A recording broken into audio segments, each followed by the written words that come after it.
Every day, 1,000 voices compete for your attention. Fear whispers, doubt argues, the world screams. There even comes a moment when the noise gets so loud, it feels like they're winning. But then, the author steps into a story. In the quiet of the tomb, death lost its grip. Light broke through like a shout in the shadows, like dawn sprinting into a world that forgot what hope looked like. A stone rolled back, a savior stepped out, a promise was fulfilled. The same power that conquered the grave, that told death to sit and be silent, now pulses in us. So when the world tries to come and steal what was already paid for at the cross, we remember that they do not have the final say. He does.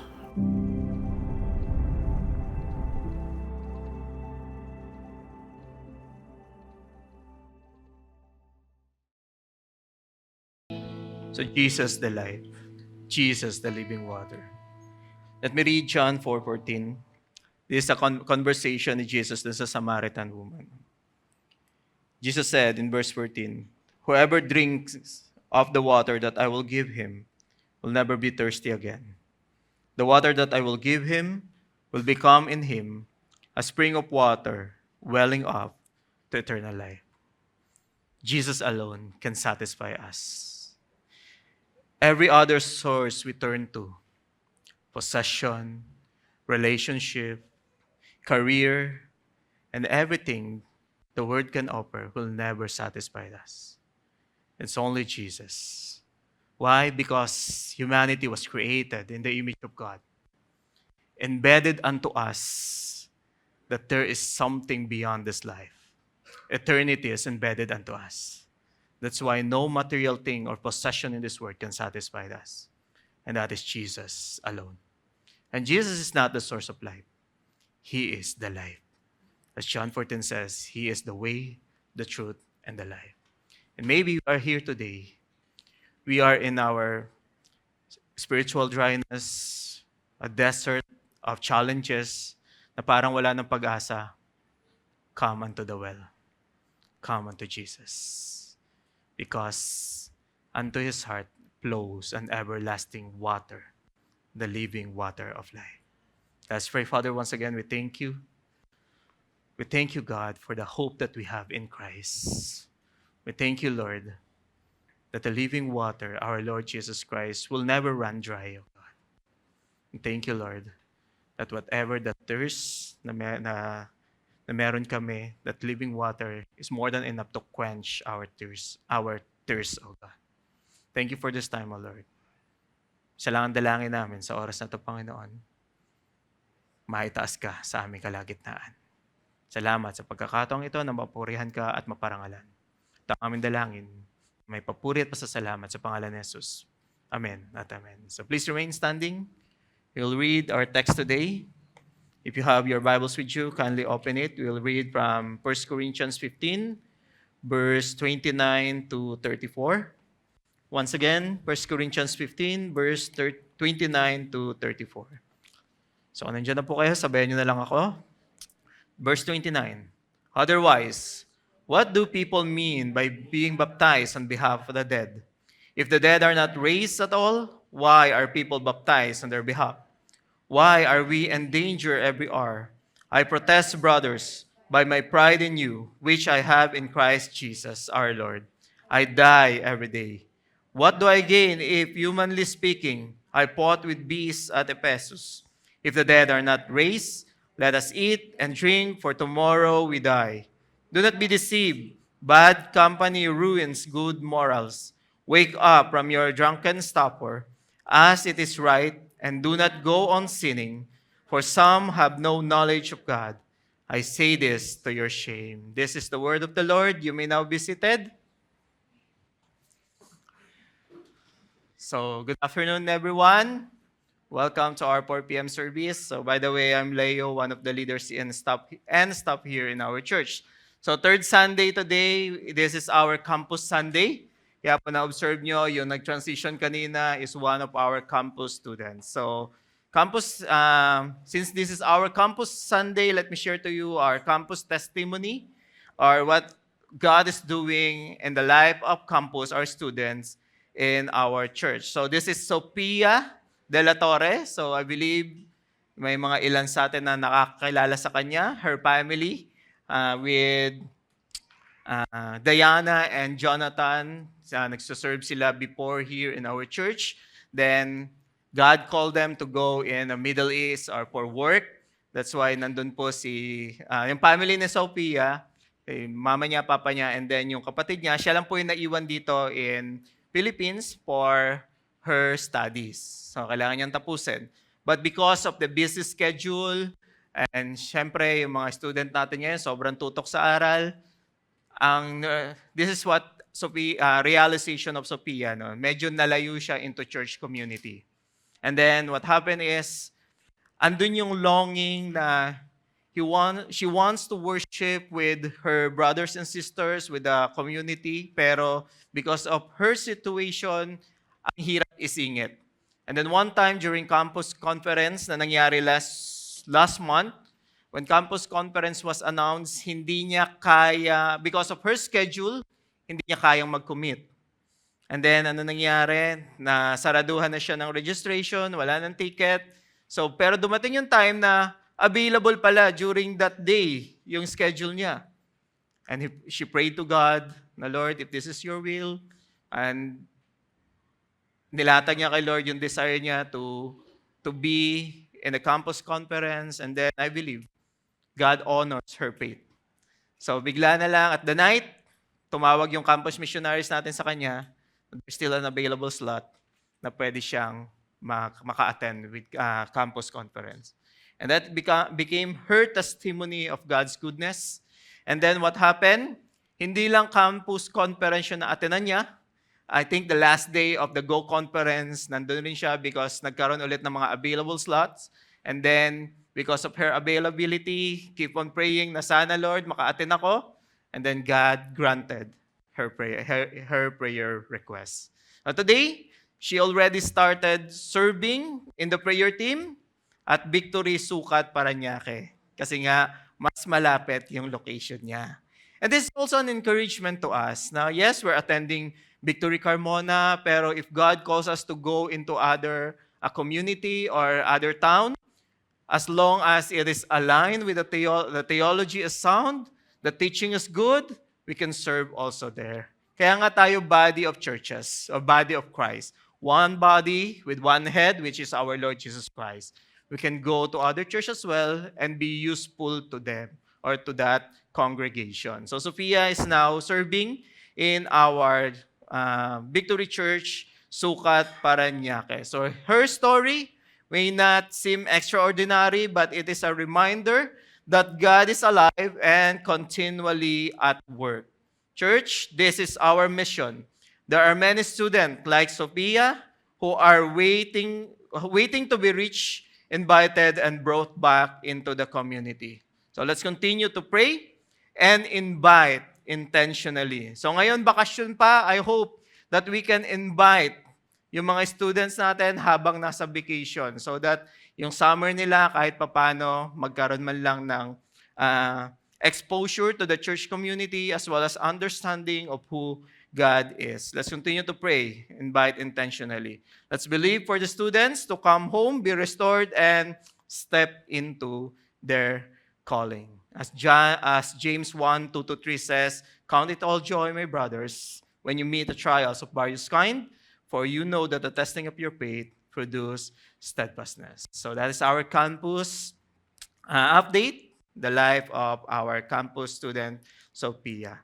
So today, we are now on our week 4 of our series, The Final Say. So 4 na linggo na po, 3 linggo na nating tinatalakay ang 1 Corinthians 15, na kung saan it tackles about the truth about the resurrection. So I hope na these past 3 weeks, we have to come to know and stand firm and appreciate the magnitude of Jesus' resurrection. And we're so blessed. Why? Because here in our series, 4 or 5 linggo, next week will be our last week, 5 linggo natin pag-uusapan yung resurrection. Bakit? Because most of the time, ang resurrection is just parang nilalampasan lang when it comes to passion of the Christ. Tama? Andun tayo sa more dramatic part the passion, the crucifixion, the death of our Lord Jesus Christ. Pero when we talk about the resurrection, pag Sunday nga, di ba, Resurrection Sunday, balik na ulit sa normal yung buhay. Without the understanding of resurrection, ang hirap ipamuhay ng buhay Kristiyano if hindi ganon yung understanding natin with resurrection. Why? Because the resurrection is the foundation of the belief and the promises of God na magkakatotoo lahat ng sinabi niya. Kasi kung si Jesus hindi nag-resurrect, past previous week, our faith will be in vain. What's the use na pumupunta tayo tuwing Sunday? What's the use of the sacrifice na ginagawa natin for the sake of the gospel? What's the use na nagme-mission tayo in some restricted nation or other nation just to preach the gospel if the resurrection is not true? If the resurrection is not true, then God, ibig sabihin, hindi na paggumpayan ni Jesus yung death. Why? Because the Bible says death is the final enemy.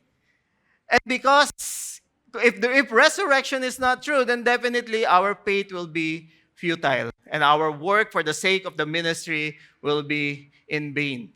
That's why 1 Corinthians 15, the whole chapter of 1 Corinthians 15 is so very foundational because dito naka-anchor yung resurrection. Dito tinatalakay ni Paul yung resurrection. Paul clearly explained the resurrection of Jesus Christ to the Corinthian church because of many heresies, many philosophies na nahahalo in their theology. They were associating with Christian belief. So week 1, pinag-usapan natin what we called it, the historical reasoning of resurrection. Nilatag ni Paul, verse 1 to 11, the history of the resurrection, the historical reasoning of resurrection. Week 2, we talk about the logical reasoning of resurrection. Kaya nga doon, if, then, when, if, ganun yung pagkakasulat ni Paul doon sa 1 Corinthians 15, 12 to 19. And then last week, the theological representation of the resurrection. So sabi ko, grabe, in one chapter, history, philosophy, theology, tinalakay lahat ni Paul. So ganun kagaling yung Holy Spirit and how He guided Paul to wrote 1 Corinthians 15.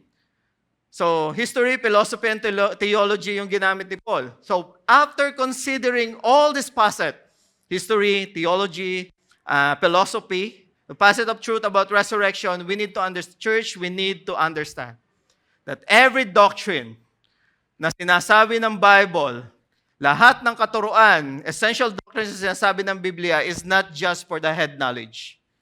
Not just na para may maintindihan tayo, para meron tayong kayang ipaliwanag about God.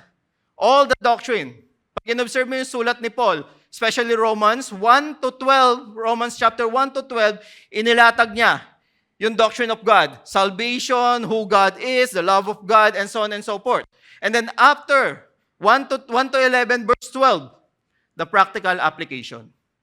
So every doctrine na sinasabi ng Biblia, hindi lang yan for our information. It is also for our transformation. So I watched this, isang vlog, sabi doon, meron daw 5 gospel sa Bible. Tinicheck ko, hindi naman, 4 lang 1 gospel. Matthew, Mark, Luke, John. And ano yung pang-5?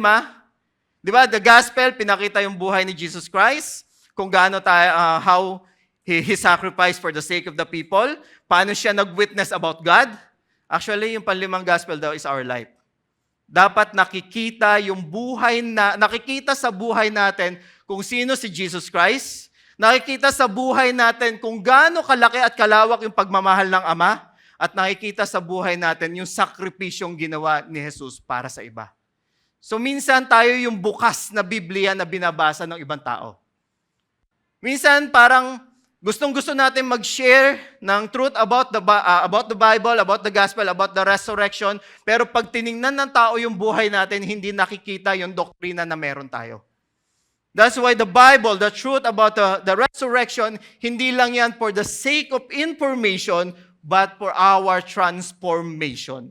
Laging may ganon. Gaano katotoo yung gospel? Nakikita yan kung paano ka binago ng gospel na pinaniniwalaan mo. So first importance, ito yung Wayne Grudem said, when he tackled about first importance, the Bible is a historical book. Merong history sa Bible, but the Bible is not a historical book. Kaya nga maraming nadadapa, maraming natatapilok or kine-question yung Bible kasi tinitingnan nila yung Bible as something, a historical book. Na okay, nangyari to, tingnan natin sa Bible kung talagang nangyari to. Pag hindi nangyari, then ano nangyayari? Na-stumble sila. Yes, the Bible contains history, but the Bible is not a historical book. So sa Biblia, meron din mga philosophical knowledge or philosophy. But it doesn't mean the Bible is a philosophical book. The Bible is written for us by the power of the Holy Spirit through 40 authors. Why? Para makilala natin si Lord, makita natin yung lawak ng pagmamahal niya, makita natin kung paano tayo araw-araw sinasamahan ng Diyos. The Bible is a theological book na kung saan dito nilalahad or nire-reveal kung sino ang Panginoon sa buhay natin. That's why, eto rin, I will be honest now. Nung hindi pa ako Kristiyano, during my agnostic life, ang tingin ko sa Bible is historical book. O kaya, every history, pag binabangga ko sa Bible, ba't parang hindi nagmamatch? O bakit parang the Roman history, hindi siya masyadong tinatakel into the Bible. So dun unti-unti parang nawalan ako ng gana to read the Bible.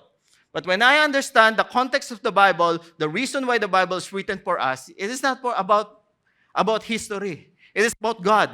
It is about the transforming power of God. So every time we will look at the Bible, I hope na sinisik natin, where is Jesus? What is God is trying to do into my life? What is why God gave the transforming power into my life so that ganun yung maging buhay natin. So that is the first importance.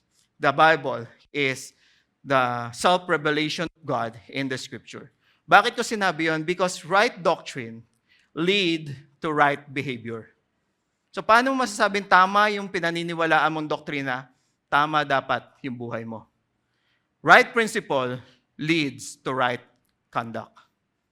Right doctrine leads to right behavior. Right principle leads to right conduct. We're studying 1 Corinthians 15 for a couple of weeks. Sabi ko nga, pang-apat na araw na natin ngayon. So, Apostle Paul trying to give the Corinthian church and us also a very similar moment. He's trying to give them a wake-up call.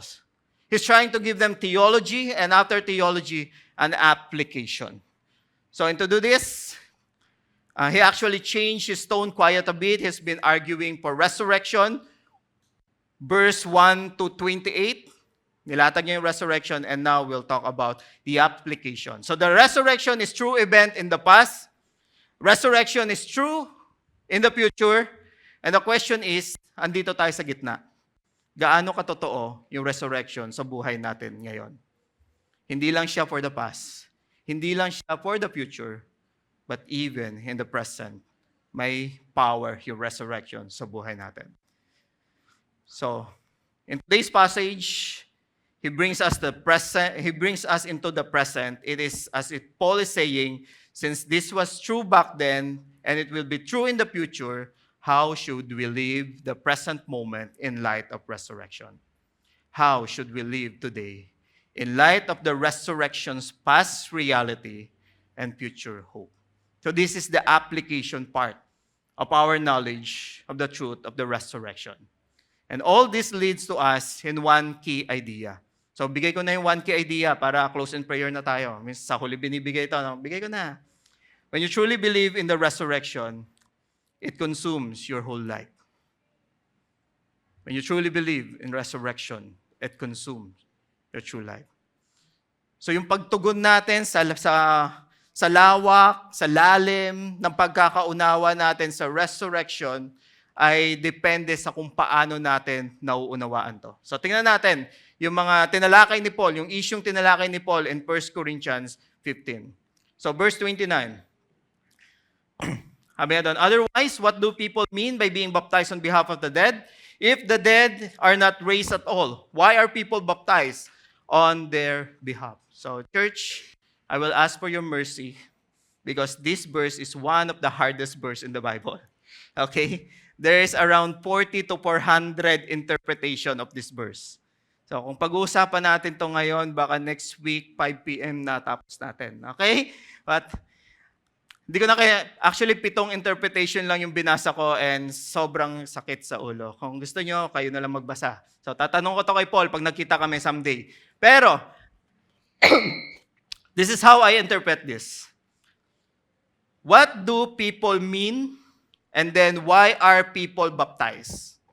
Ibig sabihin lang nun, we don't know the practice. Kung meron ba talagang, kasi English language na to eh. The Greek language says, baptize for the dead. Yun yung sabi, no? Pero dito, let me quote the, what do people mean and why are people baptized? Bakit? Bakit yun yung kinuha ko? Kasi yun yung madaling explain. Hindi. Yeah? Nakita natin na, yes, may ganitong practice. Di natin alam kung magpapabaptize ba sila dahil sa mga namatay na, or bago mamatay, nagpapabaptize sila, or bago mamatay, binabaptize nila. So, hindi natin alam. There's a lot of interpretation. Pero pag tinignan natin, what do people mean? Why are people baptized? Si Paul, sineperate niya yung sarili niya and even the church to this practice. Kaya ang ginamit niya, what do people mean? Anong ibig sabihin nila? Why are people baptized? Bakit sila nagpapabaptize? So, sineperate ni Paul yung sarili niya and even the church. It means this is not the practice of the church. Pero one truth about this, it emphasized that if the resurrection is not true, kahit anong practice pa yan, wala yang kabuluhan.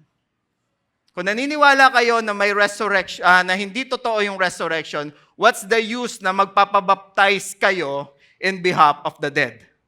What's the use of this practice na meron kung hindi kayo naniniwala na totoo yung resurrection? So this is foundational. Gusto ko nang iskipan eh. Pero since this is foundational, we need to tackle about it. Alam ibig sabihin nun, whatever the practice, whatever the tradition that we have regarding the dead or the life, if hindi totoo yung resurrection, then definitely it is useless or meaningless. And then, in verse 30, doon na siya, parang ang bilis nung ng transition. Sabi niya, why are we in danger every hour? So now, nandun na yung we. Why are we in danger every hour? He says, if there is no resurrection, why I am doing this? The we there pertaining to himself as well as the apostles, yung mga ginagawa nila. Sabi na, kung hindi totoo yung resurrection, why are we doing this? Am I some kind of masochist? Why are we in danger every hour? Alam naman natin kung ano nangyari sa buhay ni Paul. Di ba? After his conversion, yung mga kakampi niya before, the Judaism, naging kaaway niya. So, hinahunt siya ng Judaism, gusto siyang patayin, mga Judaistic. And then, yung mga sinasamahan niya ngayong apostles or mga disciples, ayaw siyang tanggapin because of his background. So, imagine yung buhay ni Paul. And if we read Acts 19, 40 katao gusto siyang patayin. So, araw-araw, nandun yung death threat sa buhay ni Paul. And hindi to hypothetical. This is a real event sa buhay ni Paul, na araw-araw, andun yung kamatayan. Kaya sabi niya, why are we in danger every hour? Kung hindi totoo yung resurrection, bakit namin ilalagay yung buhay namin sa bingit ng kamatayan? Kung hindi totoo yung resurrection, bakit namin kailangan i-preach yung gospel sa mga taong hindi tumatanggap sa amin? Kung hindi totoo yung resurrection, bakit namin kailangan pumunta sa mga bayan na alam namin pwede kaming mamatay? But because the resurrection is real, Paul acknowledged. Alam mo yan, yung parang he is willing to throw his life for the sake of the gospel, for the sake of the truth. Bakit? Kasi alam ni Paul, the resurrection is real. Pinag-usapan natin last time in the book of Acts, diba? Nakita niya the risen Jesus nung tinawag siya. So Paul witnessed the resurrection. This is exactly what Paul is saying, that he is willing, that his willingness to face danger and hardship in service to Christ only makes sense in light of resurrection. If there's no resurrection, then risking suffering for the gospel is pointless. But because of resurrection, service is grounded in a sure hope, and suffering is endured with confidence in a future reward and eternal significance. That's why resurrection is true in the past, it will be true in the future, kaya yung buhay natin ngayon, we can endure. Bakit? Kasi nakita na natin in the past na nangyari, may promise in the future. So whatever happened, alam natin na ang buhay natin hindi lang dito sa lupa. Hindi lang tayo pansamantala. Tayo po ay pansamantagal for eternity. Okay? So that's why we will endure. Paul then uses himself as prime example. In verse 31, sabi niya doon, I protest, brother, by the pride in you, which I have in Christ Jesus our Lord, I die every day. So this is not a hypothetical statement. Yung die every day dito, this is his real encounter or life. So I die every day. A better way to understand this, on the daily basis, I face the reality of death. Ganito yung sinasabi ni Paul. On the daily basis, I face the reality of death. Alam natin yung story ni Paul. The Book of Acts, pag binasa natin, Paul's life was marked by peril and suffering. He was shipwrecked, beaten, stoned, and left for dead. Yet, in the midst of these terrible things that happened to him, he willingly faced death every day.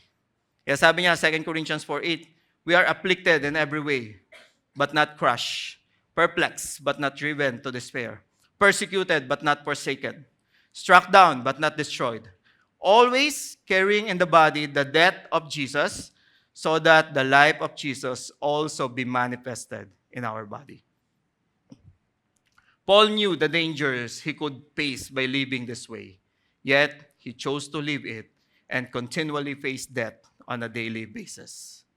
Then he comes more specific, verse 32. What do I gain if, humanly speaking, I fought with beasts at Ephesus? So, ito na naman, another scripture na medyo maraming interpretation. Fought beasts in the Ephesus. So, tradition says, church tradition, na si Paul talaga, church legend, sabi ng church na si Paul, yung nangyari kay Daniel, yung hinagi siya sa lion's den. So, na-experience siya din daw doon in Ephesus. So, naging complacent sila, parang paghagis nila kay Paul, pinabayaan lang nila, and then hindi siya kinain nung lion. Pero walang manuscript or walang evidence. That is only a church legend. If I will look at it, merong tradition during the Roman Empire which is called damnatio ad bestia, a Latin word for condemnation to the beast. Na kung saan yung mga kriminal, kung saan yung mga runaway slave, and even Christians, tinatapon into Colosseum to fight a bear or a lion. So ganun yung nangyari. Bakit pati Christian? Kasi alam nila na during their time, yung Christian is a mga blasphemer. Bakit? It is only Caesar is the supreme god during their time, bukod pa doon sa mga goddess and goddesses. So if hindi nila winorship si Caesar, it means blasphemy. Kaya tinatapon even the Christian to fight the lion or the beast. So maybe, this is just my interpretation based on tradition, based on history. Maybe Paul, hypothetically, sinasabi niya dito, what's the use if I fight for the beast at Ephesus? Kasi, pag tinignan mo yung history, yung mga taong nakasurvive doon sa Colosseum, it's either patayin sila ng gladiator or kinabukasan, lumaban ulit sila sa beast. So, ibig sabihin, walang chance na mag-survive ka in damnatio ad bestia. So ano lang sinasabi ni Paul dito? Hindi natin alam kung sino yung beast na sinasabi niya. Hindi natin, and I believe this is a picture or a metaphorical statement about the challenges na kinakaharap niya, na ang gusto niya lang sabihin, kahit pa ibigay ko yung buong lakas ko, I fought with the beast at Ephesus. Kahit pa sino yan, kahit pa ibigay ko yung lakas ko, kung yung resurrection is not true, then it is useless. Na kahit pa patuloy nating paglabanan yung mga pagsubok na dumarating sa buhay natin, kung dito lang din naman yung buhay natin, then that is useless. So magpakasaya na lang tayo. Tama? No, bakit pa? Kung wala namang eternal factor, yung mga ginagawa natin dito, bakit pa tayo nagsasacrifice? Bakit pa tayo umaatin ng Sunday, 4 p.m., tinitiis yung antok, di ba? Kung wala namang eternal factor. No. I believe. Because the resurrection is true, historically, Jesus risen from the dead, and resurrection is true in the future, the second coming of our Lord Jesus Christ. In the present, lahat ng ginagawa natin may eternal impact. So let me quote from a non-Christian, di ba? Maximus Aurelius, what you do in life will echo in eternity. And then as he continue, if the dead are not raised, yun yung sabi yan, di ba? If the dead are not raised, let us eat and drink, for tomorrow we die. Kung di na naman totoo yung resurrection, walang buhay na magmuli, then enjoy na natin yung buhay natin dito. Familiar? YOLO? You only live once, right? Actually, it is a good saying, YOLO. You only live once. Short lang yung buhay sa mundo. Life is so precious, so we need to live it well. Dapat ganun. Pero yung YOLO, nagiging excuse para i-indulge yung sarili sa mga bagay na magpapasaya sa atin. Tama? You only live once. So, gawin na natin kung ano yung gagawin natin. Pagkatapos ng buhay dito, so palutang-lutang na lang tayo, whatever it is, tayo dali ng hangin, tapos ang buhay natin. If annihilation is true, then definitely, hindi natin kailangan mag-suffer. Hindi natin kailangan mag-sacrifice. But resurrection is true. Means meron pang buhay pagkatapos ng buhay natin dito. Actually, Paul echoes Isaiah 22 verse 13. If we will read the context of Isaiah 22 verse 13, ito na yung night na kung saan binigay ni Lord yung warning sa kanila na they will be judged on the next day, they will be condemned on the next day. Pero nasabi ng mga tao, kung mamamatay tayo bukas, let us eat and drink, for tomorrow we die. This is the attitude of the dumb. The attitude of people na hindi alam yung eternity. The attitude of people na kung saan nabubuhay sila in the moment. But church, we are not called to live as though this life is all there is. Hindi tayo tinawag na ang buhay natin is para dito lang. We are called to live a life in light of eternity. To pursue holiness, to invest our lives in what will last forever. So, there is a philosophical doctrine, ang tawag is hedonism. So, search nyo na lang. Actually, maraming philosophy ang under or influenced by hedonism. Ang ibig sabihin lang naman, ang pinaniniwalaan ng hedonism, maximize the pleasure, minimize the conflict, or minimize the pain. So, ganun yung ng hedonism. Maximize the pleasure, kasi wala namang buhay after dito. So, maximize the pleasure, minimize the pain. So maraming philosophy ang affected or nagkikling into hedonism. If there is no resurrection, then hedonism might be right. If that brings annihilation, an end to existence, we should live for pleasure. Pero sabi ko nga kanina, na we are created in the image of God. Embedded unto us yung longing for something na wala dito sa mundo. Because we are created for eternity. We are created for eternity. Kaya nga walang anuman sa mundong ito, material thing, possession, relationship, ang pwedeng mag-satisfied sa atin. Kaya yung mga tao, why we're going, bakit patuloy natin pinupursu yung mga bagay na gusto natin? Kasi nga hindi tayo masatisfied ng mga bagay na yun. Bakit? Because we belong to eternity. That's why only eternal or only a person from eternity yung kaya makapag-satisfied sa atin. And that's our Lord Jesus Christ. So kung yung buhay natin is, yes, mawawala, magkakaroon ng total annihilation, then maybe the hedonism is true. Pero ito yung when I was reading this, bakit maraming doctrine, maraming principle, maraming theology, or maraming philosophy, during the ancient history, hindi naniniwala sa resurrection, pero Stoics, naniniwala sila into what we call denying yourself or sacrifice. Yung mga poets during Greek or the Roman time, they believe in the order of the universe.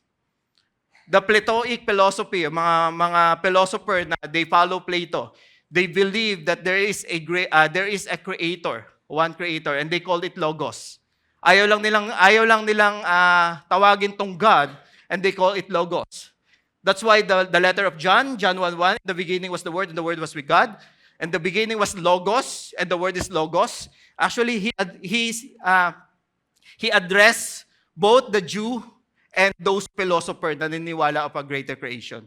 Ang sabi ni John, okay, naniniwala kayo sa greater creation, He is the Logos. And the Logos become man and dwell among us, and that is Jesus Christ. So ganun in-address ni John, ang tawag doon, 2 birds in one worm, di ba? One stone, di ba? So ganun in-address ni John. Yung why? Even those philosophers, those people who don't believe in the resurrection, alam nila there's something more within this life. Na meron pang kasunod. Why? Because eternity is embedded unto us, as created by the image of God. So hindi lang po tayo sa mga panahong ito or dito sa lupa na bubuhay. May buhay, kasunod ng buhay natin dito sa lupa. There's a glimpse of eternity that is printed in each one of us. So, those who live in YOLO crowd, yung nagsasabing, oh, you only live once, so enjoy, and so on and so forth. Yung mga mindset na ganon, wala naman sa Carmona nun, di ba? Kasi willing to sacrifice, di ba? We are all servant. We're willing to serve God. Sige. So yung YOLO crowd, yung mindset ng YOLO crowd, actually they turned to alcohol, to endless leisure, and sometimes they turned into pornography and distraction like video game, not for joy. What's the reason? To numb their mind and to quiet their conscience. Kasi alam mo yun, yung nagsusumidhi yung konsensya mo na there's God, there's something more about this life, pero ikaw, ini-indulge mo yung sarili mo sa mga bagay just to deny the voice of your conscience. Those are the YOLO people. So just to deny, just to dumb their mind and silence the truth that God has written on their heart.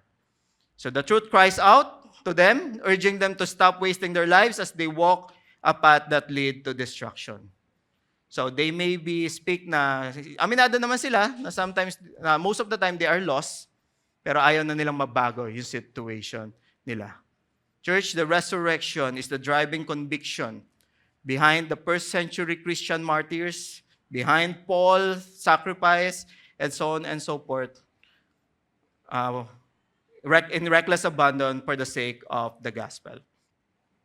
The resurrection unveils a new horizon before us, stretching beyond the grave, beyond every human limitation and frailty, and into the boundless power and glory of God Himself. It gives us a new why for how we live our lives. Resurrection gives us a new why. Alam niyo ba, if we know our why, if our why is clear, doon sa mga ginagawa natin, kahit anong how pa yan, magagawa natin. Bakit natin ito ginagawa? Because of the resurrection. Why we sacrifice ourselves? Because of the resurrection. Why we throw our life for the sake of the gospel? Because of the resurrection. And we need to understand, because resurrection is real. Hindi, I think week 2, sinabi ko na yung Christian faith, hindi yan false, a blind faith. If you will look at the Christian faith, meron niyang evidence, historical evidence, and even the writings of the first Christians. So maraming evidence ang Christian faith. We are not followers of a blind faith. And then Paul gave a proverbial line, verse 33. Do not be deceived. Do not be deceived. Bad company ruins good morals. So ito yung kasabihan na umiikot during their time. Bad company ruins good moral. The Greek word for company basically means association. Yung mga nakakasama mo, association. Pero merong concordance na sinasabi that the company, ang meaning ng company is either a lesson, a sermon, or a doctrine. So hindi naman sila nagko-contradict. So, for me, ito yung ito yung combined meaning. Bad association with people who have an evil doctrine ruins good moral. Ruins good moral. Sabi dito, stop being deceived. Do not being deceived. Compress pa natin. Bad theology corrupts good moral. So the idea here is associating with someone or somebody who's teaching a bad theology. Kaya church, what shapes us? During the preaching of what shapes us, this is what I encourage each and every one of us. Test our doctrine. Na hindi tayo aaten ng church, makikinig lang tayo, then we will absorb everything. Test our doctrine. And we're open to test our doctrine, what we believe, especially the essential doctrine that we believe. What we believe about God, what we believe about the Trinity, about the salvation, about the humanity of Jesus Christ, the Lordship, the Holy Spirit being God. So test every doctrine na meron. Bakit? Kasi, yes, pagtanggap lang tayo ng tanggap, pwede tayong maligaw. No? Kaya test every doctrine. Proverbs 13:20. Whoever walks with the wise become wise, but the companion of fools will suffer harm. So alam niyo yung kasabihan na, tell me who your friends are, and I will tell you my friends so that they can become friends. Di ba? Ganon? No, hindi. Tell me who your friends are, and I will tell you who you are. Di ba? Tell me who your friends are. Tell me the people na nakaka-influence sa'yo, and I will tell you your destiny.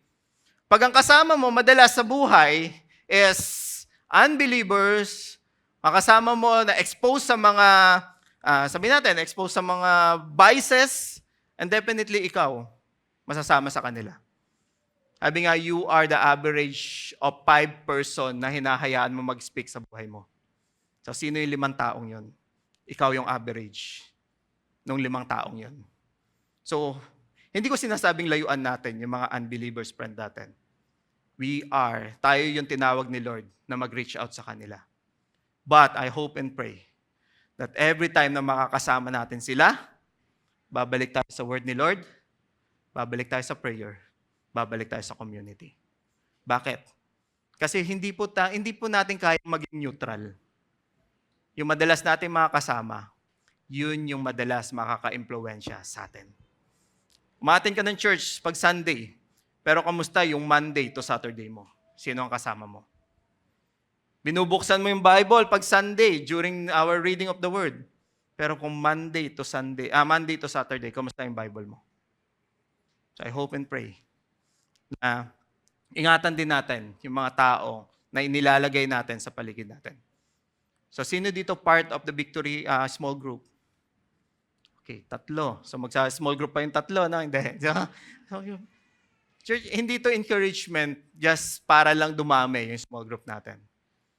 Week in, week out, we encourage you to be a part of small group. Bakit? Importante yung community. Importante na encourage tayo sa word ni Lord. Importante na meron tayong napagtatanungan whenever may mga doctrine na hindi natin maunawaan. And this is also my encouragement. If you are part of the small group, maghanap rin po tayo ng taong magiging accountable magiging accountable sa atin. So ano ibig sabihin ng accountability? Accountability, ibig sabihin nun, you're giving that person a permission na mag-speak sa buhay mo. Hanap po tayo ng mga ganong tao. No, I believe, siguro kahit isa meron sa church, hindi naman. No? I believe, mga Kristiyano yung kasama natin. Why? So this is a real life testimony. Nung nag-start pa lang ako hindi na nag-start. May multi-anchor, what we call it, multi-anchor discipleship or multi-anchor victory group. So we allow that na ito yung victory group ko, pero sumasama ako sa ibang victory group, lalo na pag ibang schedule, okay lang po yan. We allow that. Okay? Kasi mga leader naman natin, hindi yan insecure. Tama? Tama, leaders? Oh, hindi yan insecure. Ang iniisip niyan is yung growth ng victory group niya. So pag nakita niya sumasama sa iba, victory group, since part pa rin ng church yan, they talk about the church, they talk about the doctrine of the church, okay lang sa kanya yan kasi nag-grow. Walang insecure na leader sa atin. Tama? Parang hina ng mga leaders. No! Di ba? Ito, multi-anchored victory group. So I have actually, yung una kong victory group is family. Single pa lang ako, family na yung victory group ko. Kaya na-expose na ako sa problema ng pamilya. Ayoko na nga magpamilya nun eh. Kasi araw-araw yun yung pinag-uusapan eh, di ba? Pero hindi, kidding aside. Tapos then, I have a victory group na kung saan, puro single naman. In our victory group, so yun, doon kami sa, ewan ko, familiar kayo sa Alabang, sa puro lalaki, yung meeting place namin is baby cakes. No? Puro lalaki, pero baby cakes yun. Tara, baby cakes na tayo. Okay, alam niyo yan, victory group na yan. Then, may isa kaming kaya accountability is important. So, may isa kaming meron siyang prophetic gift. Sabi niya, actually, he's the one who leading us. Alam mo, this is what God impressed onto me. Time will come, sabi sa akin, that you will speak to the crowd. Okay? Wala lang. And then, sabi niya this is specific. Ito yung suot mo. Parang pinakita ni Lord, ito yung suot mo, then you will lead a worship team.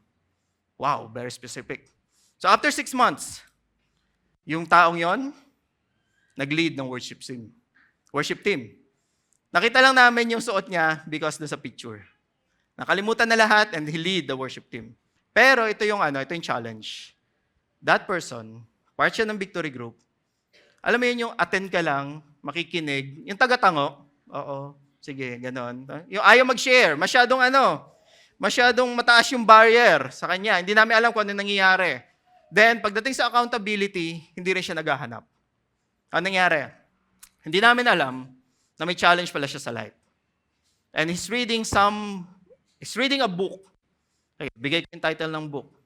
God Delusion by Hawkins. God Delusion. After he's reading the book, hindi namin alam natapos niya.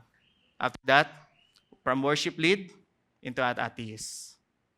Why? Hinarangan niya yung sarili niya. Barrier, hindi nag-o-open. Yes, part siya ng victory group, pero parang wala lang. Just naging transactional yung victory group for him. And now, he's an atheist. And ang nakakatakot, kaya medyo na-force kami to study theology, na medyo lumalim, kasi he is a history teacher. So imagine gaano yung influence ng taong to. That's why we encourage each and every one of us. Hindi ko sinasabing i-close nyo yung mga sarili nyo with a different philosophy na meron tayo. Study it, yes. But at the end of the day, the Bible is our supreme authority in our doctrine, conduct, and life. Doon pa rin tayo ba? Hindi ang Bible ang magsasubmit sa doctrine na binibigay ng mundong ito. Allow that doctrine to submit unto the Bible. Kung hindi yan aligned with the Bible, for me, personally, that is a false doctrine. So that's why it's important. We encourage you. Proverbs 13:20. Whoever walks with the wise becomes wise. But a companion of fools will suffer harm. The church, Christianity is a call to higher light. Our duty is to be witness, to be salt and light in the world. Hindi ko sinasabing layuan natin yung mga unbelievers o yung mga non-Christian friends natin. Kaya tayo nandun para i-reach out sila. Pero sana nakikita nila yung grace, yung truth, yung righteousness ni Christ na nasa sa atin. Na sana hindi tayo yung mga taong, pag nag-agree na lahat, we compromise. Okay, wala naman ibang brothers dito so hindi naman nila alam. So okay lang, sama na ako. Compromise. So it matters who is constantly in your head and you must stay alert. Every time na pupunta tayo sa mga ganong situation, remember who you are. You are a child of God, a servant of Christ, and a temple of the Holy Spirit. For every minute you spend with unbelievers, be sure na babalik tayo sa word ni Lord. Be sure na babalik tayo into prayers. Be sure na babalik tayo into church community. That's why church community is important. There's resurrection. The resurrection is the ultimate foundation of Christian moral life and mission. So we let the resurrection consume our lives and we become those who influence the people around us. So if the resurrection consume our lives, tayo yung mga taong laging may pag-asa Kasi alam natin na may darating at may darating na pag-asa. We're willing to sacrifice. Yung mga bagay na parang foolishness sa mundo, actually, if resurrection consume your life, gagawin natin yung mga bagay na tingin ng mundo is foolishness. The disciples, imagine sinong willing mamatay for the sake of the gospel.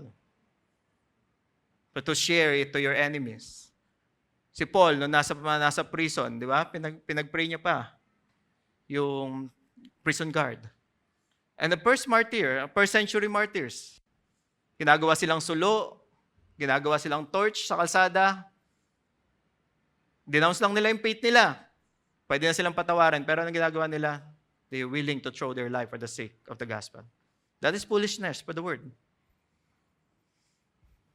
Tingin ng ibang tao, bizarre and even insane. And another story of John Patton. So the story of John Patton, 30-year among South Sea cannibals. John Patton is a minister sa Glasgow, na kung saan maganda na yung church na mini-minister niya, pero he received a calling from the Lord to go into New Hebrides. Ang pangalan niya ngayon is Vanuatu, west ng Fiji, north ng Solomon Island. So, tinawag siya ni Lord to go into New Hebrides, na kung saan yung mga people dito o yung tribes na nandito is cannibal. So, cannibal, no? Ito yung may mga circus, may mga carnival yon, okay? Cannibal. Okay. Then, alam mo yon that even inside the church, yung tipong, okay, nag-yes ka sa mission, pero sa church mismo, doon nang galing yung persecution. Or doon nang galing yung in-scold sila nung isa sa mga leaders or respected leaders into the church. O sabi ng leaders, you will be eaten. Paalis na sila, sabi ng leaders, alam mo ba, you will be eaten by cannibals. Parang napaka-encourage yung encouragement. Sobrang na-encourage sila. Parang nagpapaalam ka na sa church, pinag-pray na kayo ng church, then sabi sa kanila, you will be eaten by cannibal. Okay, good. But this is what John Patton reply. Mr. Dixon, so pinangalanan niya blind item ko sana no? Mr. Dixon, you are advanced in year now, and your own prospect is soon to be laid in the grave, there to be eaten by worms. I confess to you that if I can but live and die serving and honoring the Lord Jesus Christ, the Lord Jesus, it will make no difference to me whether I am eaten by cannibals or by worms. So that is the confidence of John Patton. Confidence in the resurrection drove his heart to live a life of holiness and a life of mission. And then this is what happened. So umalis na sila. They landed in 1858, November of 1858. Then February, pinanganak yung anak niya, panganay. So imagine 3 months. So 6 months na palang buntis yung asawa niya nung lumandid sila. Pero after 2 weeks, namatay yung asawa niya because of tropical fever. Then after 36 days nung bata, namatay yung bata. Pinangalanan niyang Peter. So binurol niya magkatabi yung asawa niya at yung anak niya. Every night, natutulog siya dun sa puntod ng asawa niya at anak niya. Bakit? Para hindi kainin ng mga tao sa paligid niya. So ganun yung naging buhay ni John Patton. Pero 30 years, tumagal siya into that nation. He established livelihood doon sa mga taong yon. He even go back to Glasgow, nag-raise siya ng funds, then bumalik siya into Vanuatu, na kung saan andun na yung mga Christian tribes na iniwanan niya. Imagine the danger. Hindi lang siya, kundi pati pamilya niya. Kabaliwan yon para sa mundo. Sasama mo yung pamilya mo, buntes, doon nanganak into cannibal nations. Pero because he believed, he has confidence in the resurrection, he believed na hindi natapos yung buhay ng asawa niya and even his life. Kasi ang daming tao ang naligtas, nakarinig ng gospel because of his sacrifice. Here's the thing. These stories are powerful. Tama? May iyak-iyak na nga tayo, di ba? These stories are powerful. They stir something deep within us. But if the truth of resurrection does not consume us, we will only admire this story. We don't want this story to be our life. Di ba? If the truth of resurrection doesn't consume us, sino ba naman may gusto sa buhay ni John Paton? Bakit? It is because beneath the surface, we are guarding our lives, preserving ourselves just like everyone else. As though that the dead are not raised, as though as dead still have the final say. Do we truly believe in the resurrection? Does it consume us, shapes us, or compel us?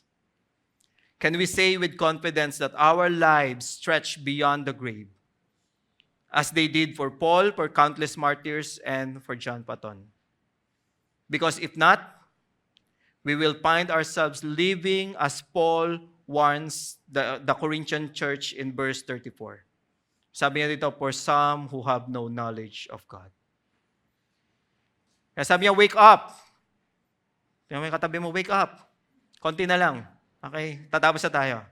Verse 34 na to. Wake up from your drunken stupor, as it is right, and do not go on sinning. Actually, Paul is speaking to the people inside the church. Yung sabi niya, for some have no knowledge of God, hindi yan mga tao sa labas ng church. That is people inside the church who being influenced by the wrong theology. This is a wake-up call. And I believe, wake-up call to the Corinthian church, this is also a wake-up call for us. This is a wake-up call. Awake to righteousness and stop sinning. Awake to righteousness and stop sinning. So ano ba yung gustong gawin ni Lord sa atin? Ano yung pinapagawa ni Lord sa atin? Why He is empower us? Empower us by His the Spirit and by the grace that works within us. So maraming bagay na gustong pagawa ni Lord, pero I list some. Lista ko yung ilan. So unang-una, because the resurrection consume our lives, stop feeling sorry for yourself. Stop wallowing in self-pity, making excuses, and complaining that everyone misunderstand you. Yung tipong, hindi naman ako deserving or hindi ako qualified for those things na pinapagawa ni Lord, so stay na lang ako dito, and so on and so forth. And then stop preaching lies to yourself. Believe the word of God, who you are, how He loves you, and how He is working for your joy and eternal salvation. Stop being bitter, irritable, proud, and selfish.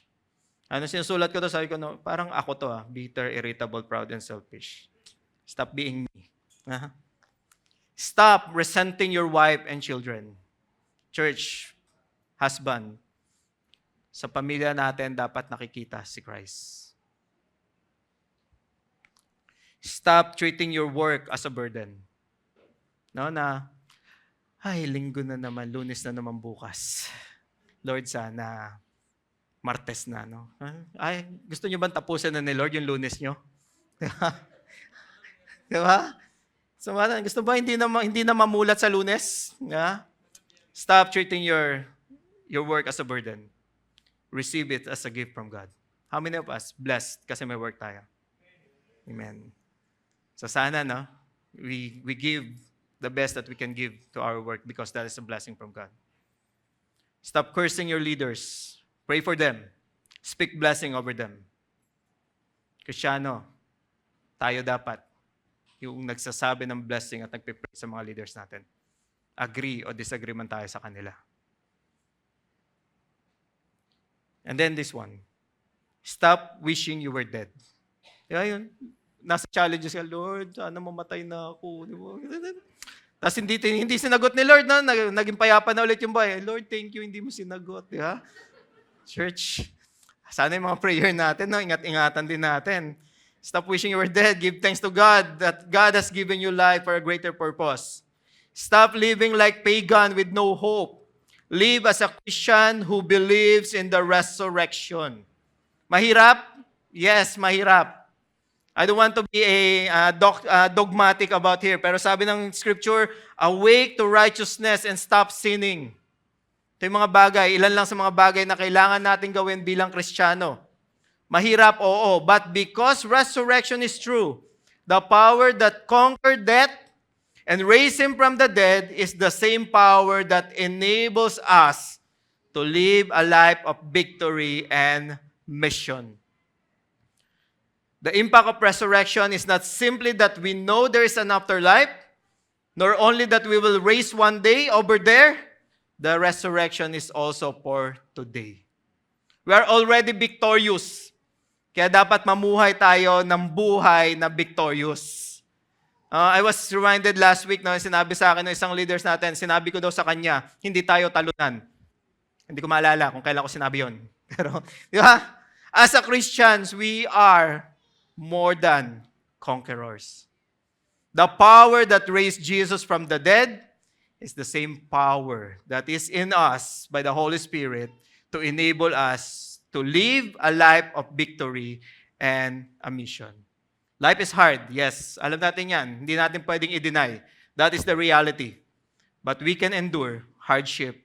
We can endure hardship, we can sacrifice and even loss because the resurrection assures that nothing given for Christ is ever wasted or in vain.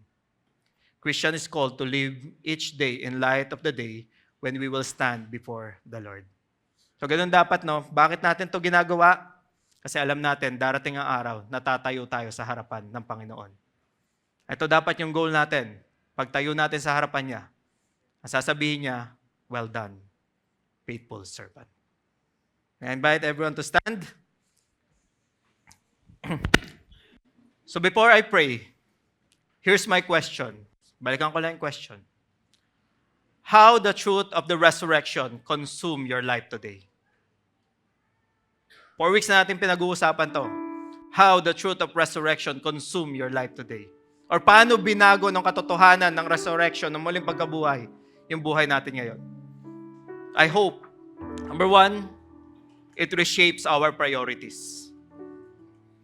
If Christ is risen, then this present world is not ultimate. That means comfort, success, and approval lose their controlling power and obedience to Christ become central. We begin to ask, ngayon, since resurrection consume our lives, hindi na natin itatanong yung what is the easiest way. Ang itatanong na natin, what is faithful in light of eternity? Second, it transform our response to suffering. Na ngayon, nagsasuffer tayo. If our suffering is because of the gospel, sabi ng James 1, to consider it pure joy. Ang response natin ngayon sa suffering, pure joy. Why? Because we suffer for the sake of the gospel. Because it tells us that death does not have the final say. So hardship, loss, and sacrifice for Christ are no longer meaningless or final. They become part of our story that God will redeem. This gives us endurance and courage in trials. And number 3, because resurrection is real, it fuels our mission and witness. Because Jesus is risen, the gospel is not just a good advice. It is a good news. It must be shared. People are eternal and their destiny matters. Darating yung time, bubuhayin tayong lahat. Pero dalawa ang choice. Resurrection in life or resurrection towards damnation. Church, kung may mga mahal sa buhay pa tayong hindi nakakarinig ng mabuting balita, we share the good news. We speak of Christ with urgency, love, and boldness. In short, when the resurrection truly grips us, it does not remain an idea we believe. It becomes a reality that shapes everything we do. Let us pray. Father, thank you. As we realize that what we believe about the future is going to determine how to live our present. Help us to live as those who must give account, that someday will help us to live as those people who will give account to you someday. And Lord, help us in our weaknesses, God.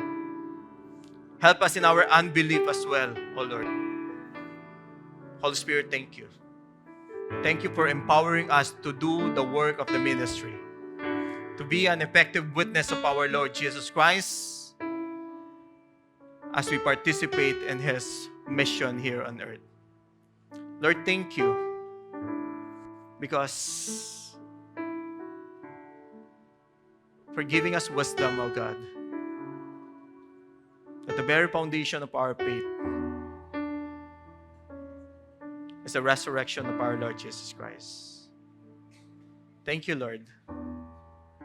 We will boldly say that we are unashamed of the gospel because it is the power of God for the salvation of those who believe, first to the Jews and then to the Gentiles. Encourage us, O God, sa mga pagkakataong nangihina kami. Lift us up, O God, sa mga pagkakataong nadarapa kami. And Lord, patuloy mong pagliwanagin ang buhay namin nang makita ng iba, Panginoon, ang kadakilaan ng Diyos na aming sinasamba. Thank you for the truth of the resurrection. Thank you for the hope that we have in our Lord Jesus Christ. Thank you, Lord. This is all we pray in Jesus' name. Amen and amen. Let me bless you. I send you off in the joy of the risen Christ. May His victory over death fill your heart with hope, peace, and love. May the grace of the Lord Jesus Christ, the love of the Father, and the fellowship of the Holy Spirit strengthen you today and always. In Jesus' name I pray. Amen and amen. So thank you everyone. If you need prayers, punta po tayo sa harap. May mga taong willing to pray for us. God bless and see you next week.